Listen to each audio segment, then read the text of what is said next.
If you're an overthinker, here's how you can train your intuition and how I transformed from being someone paralyzed by decisions to someone free and flowing as a result of using my intuition. 4 or 5 years ago, I was very disconnected from intuition. I don't think I really knew what it was. When I heard people talk about gut instinct or a full body yes, that didn't mean anything to me. Because truthfully, those terms indicated some sort of sensation, something in the body. And back then, I wasn't paying attention to those sensations. I wasn't really aware that emotions and feelings had a physical component. That's how in my head I was. So the idea of trusting my intuition or my instinct, that was just like trying to work out what is the strongest thought. How do I disentangle all of these thoughts I've got and follow the right thought? That's how I was approaching it. And so for most of my life, that's how I lived. And I was very analytical. So I would do a lot of processing of decisions to the extent that I was just indecisive about the most mundane things. If I was in a supermarket and there were a bunch of different cereals, I could be there for minutes trying to work out, okay, which cereal is the cheapest per gram, which of them has the highest calorie content, which is organic, which one is going to be tastiest, which one should I have, which one do I want. Everything just became this whole mix and I became incapacitated. And so that was just me going shopping. Now you can imagine how that manifested into big life decisions. How do I know whether to take this job or not? How do I know whether this relationship is right or not? It was all just a big mess in my mind. But that all changed about 3 or 4 years ago after the pandemic hit. And two things happened. The first was I saw institutions collapsing around the world, at least in the process of lockdown and confusion. That's how it appeared. It seemed like everything was about to collapse. Nothing was secure or stable. And so that completely changed my mental model for the world. Because previously I'd been optimizing for security and certainty. And really all that means is you look at the existing models of the way that we're living, you try and work out how you exist within it, and you make decisions based on that. So suddenly this career, this job that I had, this life that I had just didn't seem secure anymore. And then the second thing that happened was that I went on holiday by myself. I'd just broken up with my boyfriend. I needed some time alone, and I went to Venice. And by the way, seeing Venice during the pandemic was probably the best thing ever. It was so empty. It was a beautiful experience, but that's another story. And this was the first sort of holiday that I'd taken really completely by myself. Just in a couple of Airbnbs, journaling, sitting by the water, just pondering. And I felt a real sense of freedom. And then I came back to London and back to my job. And within a couple of days, I just felt something deep inside of me. It was an unignorable feeling. This wasn't just a post-holiday blues experience. Something inside me was telling me that whatever I was doing was seriously wrong, that it was completely misaligned with who I was. And I remember speaking to a couple friends and said, I'm thinking of quitting my job in a joking way. And one of them, actually both of them, encouraged it. They were like, do it, jump. I think maybe from their own sense of fascination, but also because they knew who I was deep down and that the work I was doing wasn't really right for me. And that was it. On the fourth day after I came back, I decided I was going to hand in my notice, and I just did it. And that was my first taste, really, of listening to the sensations in my body and making a decision from that place. It was a complete leap of faith, bearing in mind who I was up to that point. Now, I'd done maybe a year of therapy and a lot of self-help and a lot of curiosity about spirituality and other things, but that was all thought. A lot of it wasn't put into practice. This was the first time that I really committed to a new way of being, a new way of making decisions with my life. And it was such a turning point. It was like this sense of complete relief in my body. And because I finally paid attention to what my body was saying, it started communicating with me much more. And I've just been on a whole process of listening to it ever since then. So I ended up quitting my job. I ended up starting a business. The decision to close that business down was based on intuition. The decision on what to do next was pure intuition. I remember I spent a few months trying to work out, okay, This business didn't work out. What the hell do I do with my life? And I just went on a journey of exploration. I was just feeding myself with more stimulation, more ideas. I went to art classes. I joined new activities. I read new books, explored new ideas, spoke to different people. And then in the end, because I still wasn't clear on what it is that I wanted to do with my life, I settled on the idea of traveling and doing some volunteering. And the decision on where to volunteer was pure intuition. I spent a whole day looking at volunteering options, and all of them seemed off. They're just dodgy. There's a whole problem with the world of volunteering, which is quite exploitative on both sides. And I really got that sense. But then at the end of the day, I landed on one website, and I just knew. Just from the way that the person was communicating their ideas for the volunteering project, the feeling that I had in my body, it was this excitement. It was this, yes, this is it. And I listened to that, and I went for it, even though there were some suspect things around it. When I showed the advert to friends and family, they said, well, it sounds like you're going to be joining a cult. A lot of them were worried about it, but I trusted that intuition, and it was the best thing.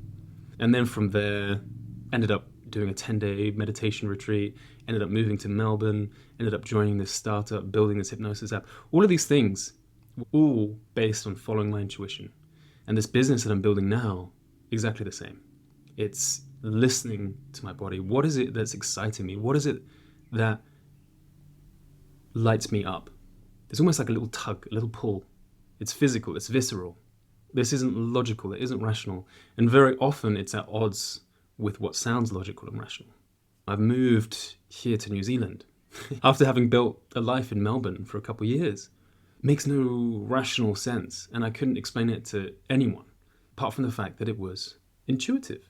It's not always the easiest to accept intuition, because it is at odds with the rational mind. But it is so much more expansive. It opens up your life in so many different ways, because your mind wants to keep you safe. It wants to keep you in whatever model has been working for you up until then. And that's not how you grow. And there is a lot of interesting science about intuition. This isn't just some woo-woo spiritual nonsense. For example, the conscious mind can process maybe 40 bits of information per second. There are some high estimates, but let's say around 40. The intelligence of the body, the subconscious, can process maybe 14 million plus. And that's because it's receiving all of this information around you. You've got your visual senses, all of the detail around in the world. You've got your hearing, your touch. If you really tune into just one of these senses, you'll notice how vibrant it is.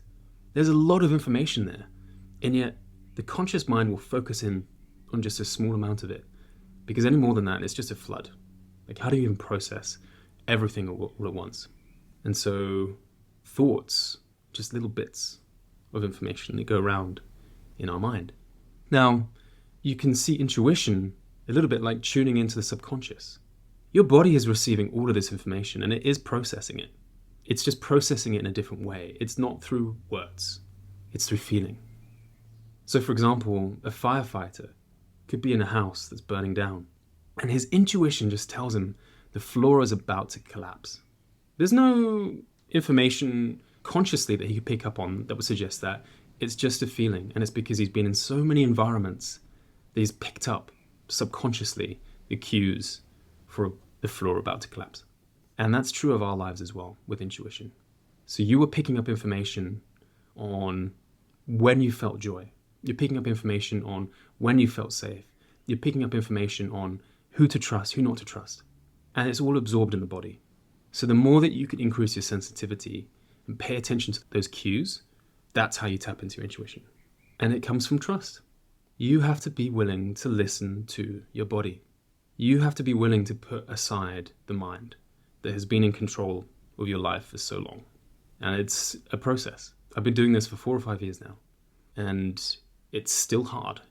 But as I've let go of the need to be right, it's freed things up for me immensely. I feel much more in tune with what it is that I want, which is so important. putting aside the shoulds. And that comes down to everything. For example, nutrition. I listen to what my body wants. I've been vegetarian for most of my life, but if I have the urge for fish or chicken or something like that, I'm going to listen to that and I'm going to eat it. And I'm not going to feel bad about it because some part of my body needs that or wants it. Maybe it's the nutrition, maybe it's nothing. But that's how I choose to live my life now. It comes down to the people that you have in your life as well. Who do you connect with? Do you feel that sensation? Do you notice when you feel good? Do you notice when you feel uncomfortable? These subtle cues can help you massively. They save you a lot of drama. I fundamentally believe that deep down within all of us, there is a version of us, a life that wants to be expressed. Almost like it's in our genetic code. We're all incredibly unique. But when we listen to the voice that tells us what we should do, the rational mind, we are contorting ourselves into the shape of others that have come before us. We're contorting ourselves into the shape of what's desired by society, not who we are truly within ourselves. And the real beauty of life is when you can be fully expressed, when you can trust in yourself to be and to follow the life that you want. Everything opens up. So, just as a little practical exercise for intuition, why don't you try something I like to call first thought, best thought. So, as you're going about your day, listen to the thoughts that emerge, those impulses. Maybe it's an impulse to message a friend, or to go outside, to go for a walk, whatever it may be.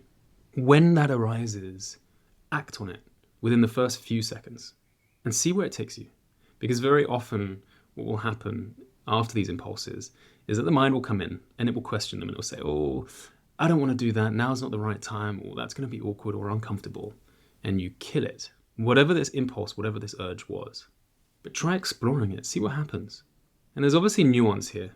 And that is around cravings and addictions and desires and things like that, where you need to be able to ascertain what is a true impulse and what is just a pattern of behavior.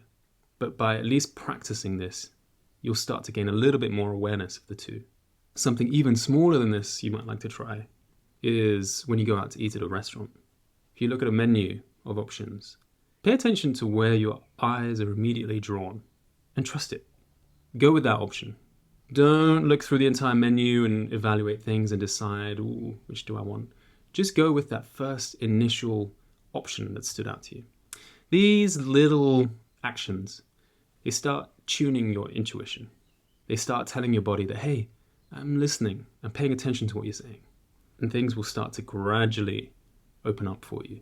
And you'll get more and more opportunities to practice intuition in a larger way within your life. So I hope that's been helpful. If you like this video, please like it, please follow, please subscribe, share it with others. I'd appreciate that a lot. And if you're curious about intuition, I've got some courses that you can follow. Just tap the link below and follow the links. They're completely free.